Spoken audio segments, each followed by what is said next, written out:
Escuchan la emisora cultural Universidad de Antioquia, sistema de radio educativa que transmite desde Medellín 1410 AM y 101.9 FM, Andes 100.9 FM, Carmen de Viboral 103.4 FM, Caucasia 96.3 FM, Puerto Berrío 94.3 FM, Santa Fe de Antioquia 90.6 FM y Turbo 102.3 FM. Antioquia vive, habla, se escucha y se encuentra desde su alma mater. A partir de este momento, usted está en conexión con la cultura, con la salud, con el entretenimiento, con la actualidad. Conexión Antioquia. Bienvenidos.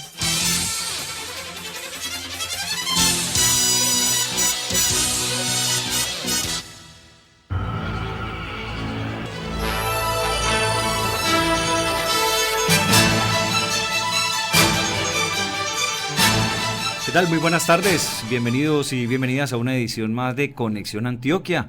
En esta emisión de hoy viernes 16 de agosto vamos a hablar de dengue, un tema que vamos a tratar hoy con los investigadores de la Corporación Académica para el Estudio de Patologías Tropicales, que es este quinto programa que llevamos a cabo en el día de hoy, de esta serie que hemos venido mostrando todos los avances y todos los temas que está en este momento trabajando esta área de la Universidad de Antioquia, investigación, trabajo que se comparte también a las comunidades. En la asistencia técnica está William González y en la presentación Carlos González.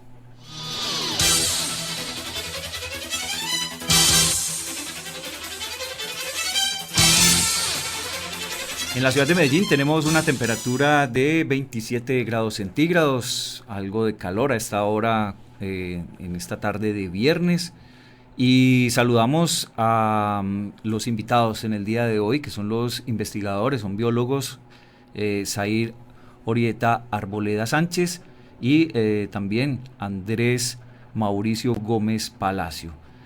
Zair, muy buenas tardes, bienvenida a Conexión Antioquia. Buenas tardes, muchas gracias por invitarme a su programa. Espero que tengamos una charla muy amena en este resto de hora que nos falta del programa. Bueno, y también saludamos a Andrés Mauricio. Muy buenas tardes, ¿qué tal? Bueno, muy buenas tardes, Carlos, y a todas las personas que nos están escuchando en este momento. Y también está con nosotros Natalie Guzmán, que en la parte de coordinación académica de esta serie de programas y comunicadora de la Corporación Académica para el Estudio de Patologías Tropicales. ¿Qué tal? ¿Cómo Hola, estás? ¿qué tal? Buenas tardes a todos. Bueno, entonces contémosle rápidamente antes de ingresar a este tema que hoy nos trae, que de alguna manera ha sido noticia desde hace ya varios años, pero que vuelve, es recurrente, el dengue. ¿Qué hace la Universidad de Antioquia, en especial el grupo que ustedes lideran?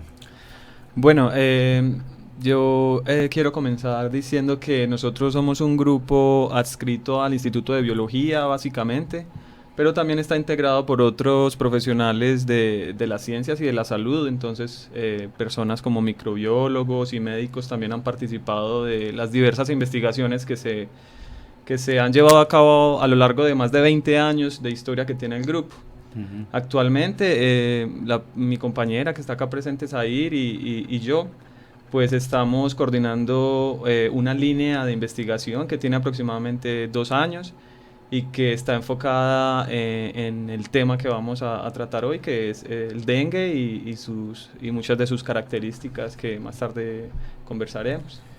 Bueno, ¿qué se puede destacar en este momento de ese proceso de investigación? Las investigaciones generalmente pues duran muchos años. En este momento, ¿en qué fase se encuentran de esas etapas de investigación y en esta línea particular del dengue? De hecho, en mi trabajo de doctorado yo realicé unos mapas de riesgo para la ciudad de Medellín. También estaba incluido el municipio de Bello, Itagüí. Estos mapas de riesgo estaban pues enfocados en la predicción de sitios con condiciones favorables para la ocurrencia de dengue. Y como resultado de esa investigación, entonces siempre surgen nuevas preguntas y entre esas preguntas que surgieron era cómo estaba dada la relación entre la epidemiología de una ciudad particular y el componente genético de los mosquitos. Y en este momento tenemos un proyecto financiado por Colciencias en marcha y estamos en ese proceso, dilucidando como esas relaciones genética del mosquito y epidemiología de la enfermedad en ciudades particulares. Bueno, entonces contémosle a los oyentes y también para claridad de todos, qué es el dengue propiamente, cómo es esta enfermedad. El dengue es una enfermedad viral, ¿sí?, transmitida por mosquitos en Colombia y en América. El principal vector es el mosquito Aedes aegypti. Este mosquito entonces transmite el virus dengue a los humanos a través de la picadura y es el único medio de infección. El dengue no se transmite persona a persona, únicamente se transmite a través de la picadura del mosquito porque es él quien puede transmitir el virus a los humanos. Entonces ahí el enfoque tiene que ser a combatir el mosquito transmisor. ¿O qué sí, otras estrategias? Realmente sí. En esta enfermedad tenemos tres protagonistas, por decirlo así. El humano, ¿sí?, que es quien va a desarrollar la enfermedad. El mosquito, que es el que denominamos vector. Y el virus, que es realmente el que produce la enfermedad en el humano. A la fecha no hay un tratamiento específico para el dengue y si bien se han desarrollado muchos estudios en pro de generar una vacuna, a la fecha todavía no hay una vacuna patentada. Entonces la única forma de combatir o de mitigar los casos de dengue es enfocar los esfuerzos en el control de las poblaciones de los mosquitos. ¿Cómo aparece el dengue? ¿Qué características, pues, cómo ha sido el desarrollo de esta enfermedad? De pronto algún dato histórico o también de cómo ha surgido y cómo llegó, por ejemplo, a Latinoamérica, a nuestro país. Bueno, el dengue realmente viene de África, ¿cierto? Es importado de África. En la historia más reciente, en los años 70, hubo una erradicación, se podría decir el 60-70, una erradicación general de los vectores de esta enfermedad, porque justo Aedes aegypti, además de transmitir el dengue, también puede transmitir fiebre amarilla. Entonces esos esfuerzos enfocados en la eliminación de Aedes aegypti como transmisor de fiebre amarilla tuvo un doble resultado, que también fue disminuir los casos de dengue. Pero después de la descentralización de todos esos esfuerzos de control, nuevamente aumentaron los casos de dengue porque hubo una reinfestación de todas las áreas en donde había sido erradicado el mosquito. Entonces, realmente la ocurrencia de dengue está muy asociado a la densidad de las poblaciones humanas. A mayor cantidad de personas va a haber mayor probabilidad de transmisión de la enfermedad, ¿cierto? Entonces, esto condujo también a que la historia de dengue en nuestra ciudad, por ejemplo, sea algo un poco, se podría decir, reciente. Podemos contar desde los años 80 que se dieron como los primeros brotes de dengue importantes en la ciudad. Incluso yo recuerdo una campaña también de fumigación masiva en la ciudad. Sí, Carlos, sí, yo tenía un dato también sobre esa pregunta y en relación a lo que acabas de decir, y es que el dengue, pues ahora más adelante vamos a hablar un poquito de las manifestaciones clínicas y del antiguamente conocido dengue clásico y dengue hemorrágico, ¿cierto? Pero también con respecto a la historia, pues hay que recordar que el primer caso de dengue grave o dengue hemorrágico, como se conocía anteriormente, se dio en Puerto Berrío en 1989, y que a partir de acá, pues en todo el país y también obviamente en Antioquia, pues el incremento en el número de casos y en el número de poblaciones de mosquitos en ciudades y en lugares donde no se había reportado, pues ha sido dramático. Entonces, lo que estamos viendo o lo que se puede ver con el dengue es que presenta como unos ciclos de mayor incidencia cada cierto periodo de tiempo. Entonces es muy normal ver que cada cierto número de años o cada época, pues las personas, aparezcan más personas infectadas y por ende las estrategias para prevenir la infección pues sean también diseñadas. En esto pues era lo que vos decías, muchas veces antes habíamos visto cada cierto tiempo estrategias de control del vector, de no te dejes picar por el mosquito, organiza, recoge las llantas y todo esto, pero es porque precisamente esto ha ido creciendo cada vez más y es un proceso que tenemos que de cierta manera ser conscientes y para poder controlarlo. Con respecto, otra vez me devuelvo un poco a la transmisión. ¿El mosquito es el portador o es el humano? Que hay en ese caso el huevo o la gallina, ¿qué es primero? ¿El mosquito es el que originó el dengue o el humano es el que lo origina y el insecto lo transmite? Bueno, realmente es remitirse a un aspecto bastante, diría yo, biológico. Hay se podría decir que una coevolución entre el mosquito y el virus cuando hay una relación muy estrecha desde hace muchos años o una relación muy vieja, entonces yo no le hago daño a mi huésped. Yo le empiezo a hacer o le hago daño a un huésped cuando es una relación muy nueva, ¿sí?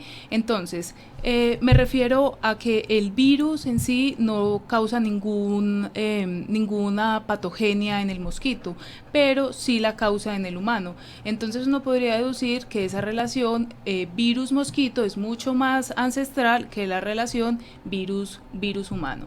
Entonces, se conoce que hay un ciclo selvático en África, ¿sí?, del virus en los mosquitos, pero es cuando empieza empezar el hombre a irrumpir en la selva, ¿cierto?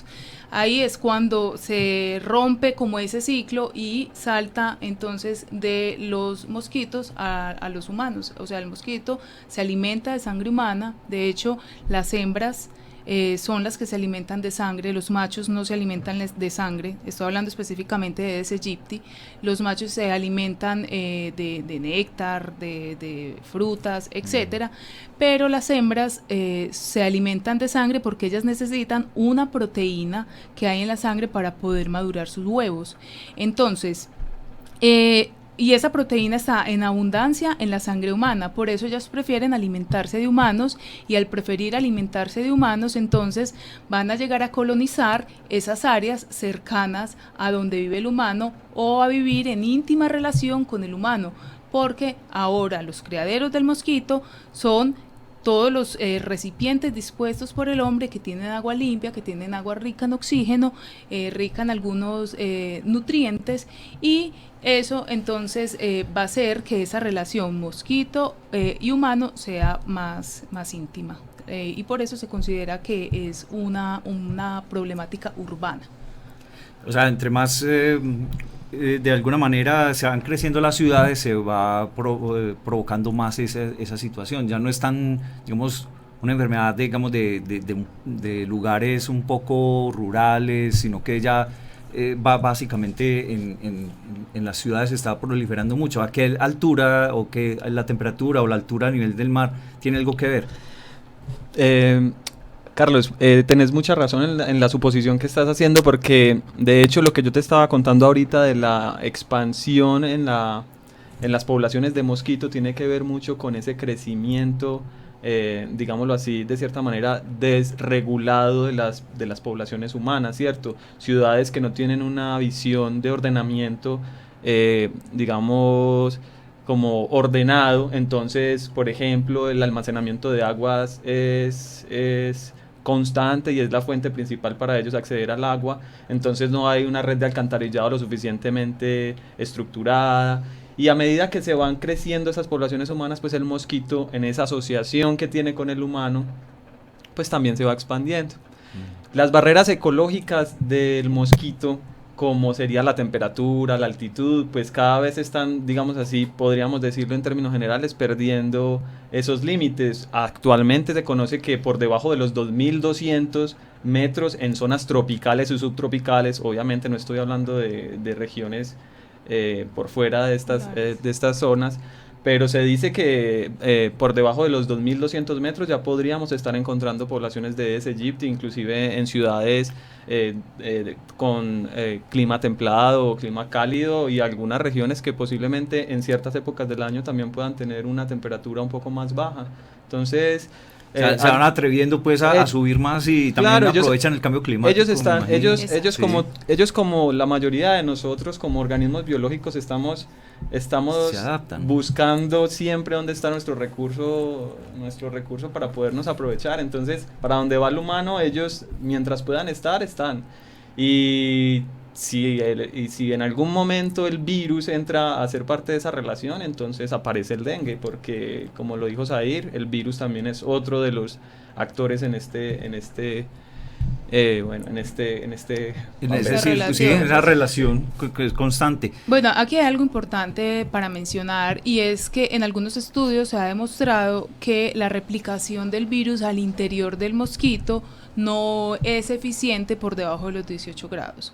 O sea, la temperatura realmente sí juega un papel muy importante, como lo decía Andrés, en la transmisión de este virus, pero recordemos que ahorita con lo del cambio climático, la temperatura ya no está supeditada a ciertas alturas, sino que a unas alturas mayores las temperaturas realmente han cambiado, y por lo tanto eso también ha permitido la expansión altitudinal del mosquito, así como latitudinal, porque si bien antes se consideraba que el dengue era una enfermedad exclusivamente tropical, ahora se dice que está localizada en áreas tropicales y subtropicales, gracias también a ese cambio en el clima dado pues por el calentamiento global en parte. Ya se empieza pues a detectar en países del norte, por ejemplo.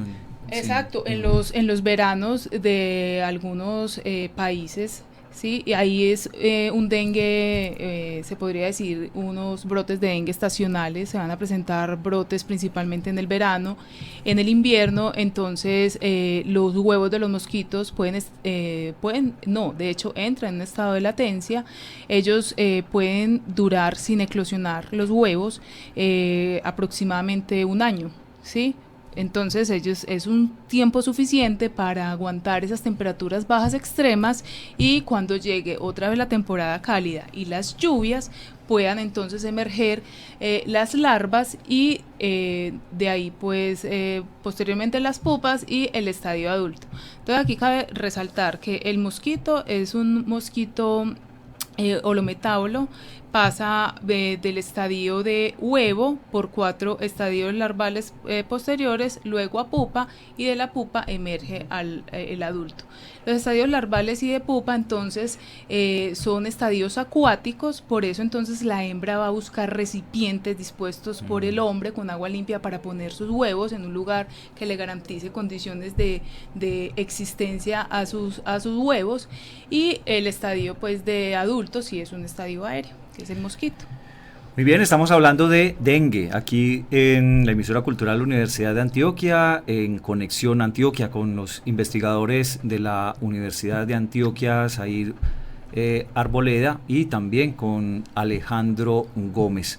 Vamos a saludar a esta hora de la tarde a Sebastián Orozco, allá en el municipio de Santa Fe de Antioquia, tierra muy cálida, que pues seguramente también ahora pues nuestros invitados seguramente nos darán algún reporte también de la situación en algunas regiones de Antioquia, de cómo se está presentando esta enfermedad. Muy buenas tardes, Sebastián, ¿qué tal? Carlos, una feliz tarde para usted y para nuestros invitados de esta tarde. Efectivamente, aquí en Santa Fe de Antioquia se presenta bastante incidencia el Aedes aegypti y otros mosquitos transmisores del dengue, porque nosotros vivimos en un clima bastante propicio tal vez para cualquier tipo de de pequeños insectos, que es el bosque seco tropical. A nuestros invitados de la tarde me gustaría que habláramos un poco acerca de las mutaciones que ellos nos presentan, porque uno pensaría que esta enfermedad únicamente tropical se presenta hacia este trópico en el globo. ¿Qué posibilidades hay entonces de que el mosquito transmisor se adapte a climas en donde hay estaciones, sería una cosa bastante improbable? De hecho, no es que haya no se podría hablar ahí de una adaptación, ¿cierto? Porque en las épocas más frías, en las cuales la temperatura no es favorable para su desarrollo, él está en estado de latencia realmente. Él empieza otra vez su ciclo de desarrollo cuando empieza la época más cálida, y es ahí que puede pasar del estadio de huevo a los estadios larvales y después al estadio de adulto. Entonces se ha observado en lugares fuera de las regiones de hecho subtropicales, en las cuales nunca se hubiera pensado que habría podido llegar. Hay un reporte en este momento no recuerdo el sitio específico, pero era fuera del trópico, y encontraron mosquitos Aedes aegypti provenientes de huevos que habían sido importados en llantas. Sí, en Holanda, entonces fue en los Países Bajos. Entonces mire que estaba como fuera, se podría decir entre comillas, del rango de acción del mosquito, pero se dio las condiciones climáticas apropiadas para la ocurrencia de este mosquito en este lugar y fue transportado allí. Entonces realmente no sería una adaptación, sino que sería algo más oportunista. Bueno, igual también pues de esto de importación y exportación de virus y todo eso, ya el mundo está ya muy acostumbrado, ¿no? Desde que van y vienen, sobre todo pues ahora con el comercio tan activo, todos los contenedores, los aviones, etcétera, pues seguramente ustedes como biólogos están muy enterados de esa situación, pues que en ese momento pues hay riesgos de pandemia constantemente, ¿no? Sí, claro que sí, Carlos, pero además del mosquito, acordémonos también que estamos los humanos, ¿cierto? Como los que podemos y los que tenemos el deber de siempre estar conscientes de esto. Entonces también hace parte de nosotros evitar que ese mosquito pueda estar haciendo daños o estragos en nuestras comunidades. Es que de hecho el dengue en muchos sitios es un problema cultural. Es decir, si bien está asociado a problemas de acueducto, quizás a problemas de baja frecuencia en la recolección de basuras, etcétera, que la gente tenga que almacenar agua para su consumo.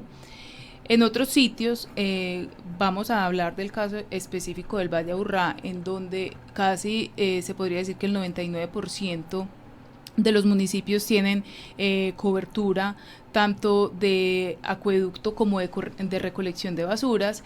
Sigue siendo una problemática muy grande, pero eso se debe también, como les decía, a las costumbres de las personas.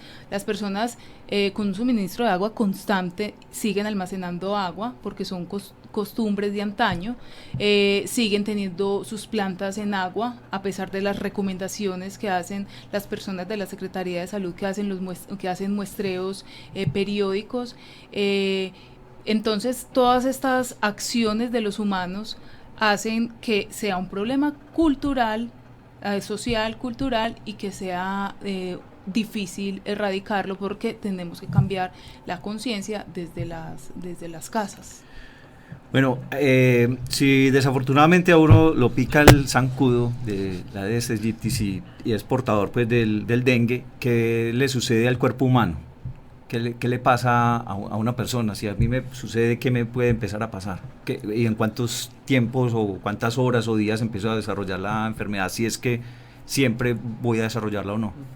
Bueno, luego de la picadura de un mosquito infectado... ¿Uno solo? Sí, puede ser, con uno solo es suficiente. Luego de la picadura de un mosquito infectado, la persona entra en un estado que se denomina periodo de incubación intrínseco. Ese es el periodo que dura la infección en desarrollarse en el cuerpo humano y en manifestar sus primeros síntomas, que es una fiebre muy alta. De hecho se le conoce como fiebre quiebrahuesos o quebrantahuesos, porque son fiebres que van por encima de los 39 grados centígrados, y si bien hay una sintomatología muy variable, la fiebre sí es uno de los síntomas más comunes. Se presentan fuertes dolores de cabeza, son dolor detrás de los ojos, dolores musculares muy intensos, dolores articulares muy muy intensos, y en algunos casos se pueden presentar cierto sarpullido en el cuerpo, principalmente pues en el pecho y en las extremidades. Pero esta enfermedad en algunos casos puede evolucionar a lo que se conoce como dengue grave o dengue hemorrágico, y es que hay una extravasación de la sangre. El dengue realmente, si bien es un virus, está como dividido, se podría decir, en 4 serotipos. Dengue 1, dengue 2, dengue 3, dengue 4. Es así que cuando vos te infectás con dengue 1, ya desarrollas una inmunidad contra ese serotipo para toda tu vida, y eso se denomina entonces inmunidad homóloga. Pero no hay inmunidad contra los otros 3 serotipos, y eso se denomina que no hay inmunidad heteróloga. Por lo tanto, uno se podría estar infectando o enfermándose de dengue hasta 4 veces en su vida. A lo que voy es que hay algunas teorías comprobadas en las que una segunda infección potencia la probabilidad de ocurrencia de dengue hemorrágico, aunque también hay otras acciones que pueden potenciar la evolución de ese dengue clásico a un dengue hemorrágico, un dengue grave, y es el consumo de algunos medicamentos como la aspirina, que van a ser como que haya esta evolución. O va a ser, pues antes no es recomendada entonces. Exacto. Por eso se dice que no hay un tratamiento específico, y que cuando una persona tenga estos síntomas, que evite automedicarse. Inmediatamente pues la asistencia al médico, o sea que de todas maneras ahí no hay poder inmunológico poderoso, o sea, no hay personas que no les dé y que sí les dé, o si hay personas claro, que de pronto sí. no sean... Yo quería hacer un comentario al respecto, y es que hay que tener en cuenta también, como lo decíamos ahorita, que pues ahorita hablábamos del vector como actor fundamental, ¿cierto?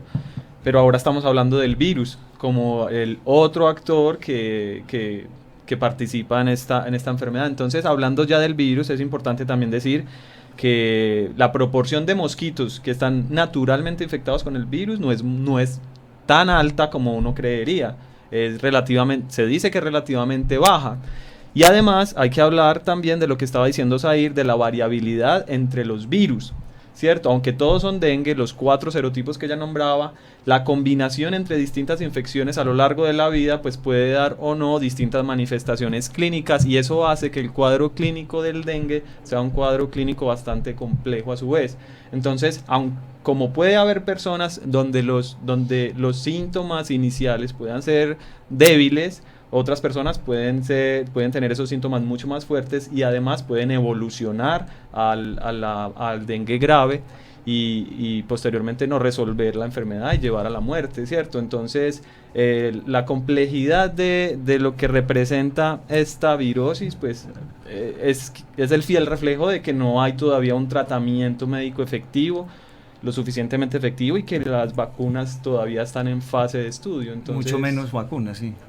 Entonces, sí, es la complejidad biológica también, no solo del vector, sino también del virus, y me imagino que ahorita hablaremos también de la complejidad biológica en el humano, porque también hay distintos grados de susceptibilidad en los humanos.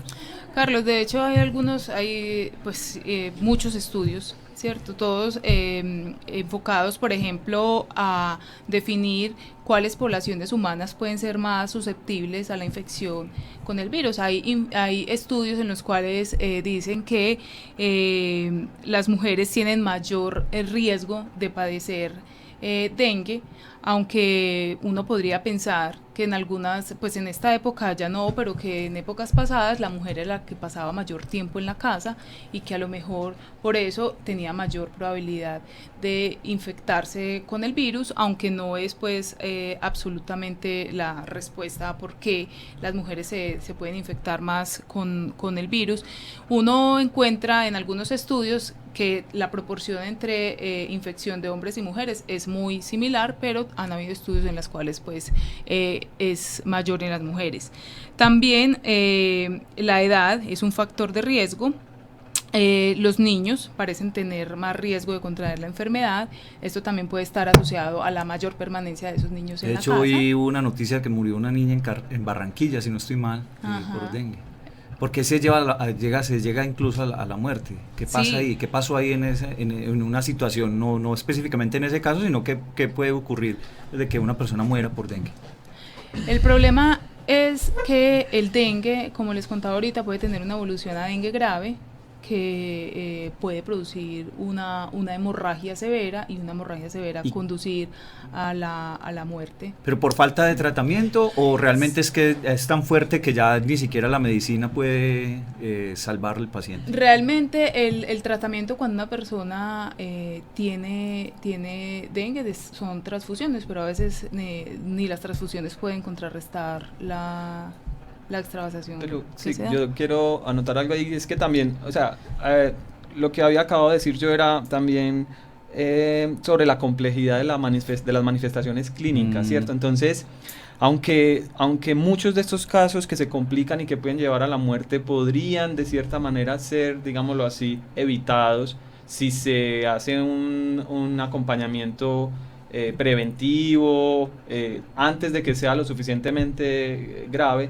pues la mayoría de las personas no consultan o simplemente no se dan cuenta porque, claro, el dengue tiene en general las mismas manifestaciones clínicas que cualquier otra virosis. Entonces, aparte de eso, pues hay niveles de intensidad de esas manifestaciones clínicas. Entonces, no todo el mundo consulta y por lo tanto, por eso los valores o la cantidad de personas que están realmente infectadas, pues generalmente son más de las que se creen, ¿cierto? Estamos en Conexión Antioquia, hoy hablando de dengue. En esta emisión estamos compartiendo con ustedes todo el trabajo de investigación que realiza la Corporación Académica de Estudios de Enfermedades, de Patologías Tropicales, pero que a la vez también son grupos que trabajan pues interdisciplinariamente en distintas áreas y grupos de investigación de la Universidad de Antioquia. Vamos a hacer una muy breve pausa y ya continuamos aquí en esta tarde de Conexión.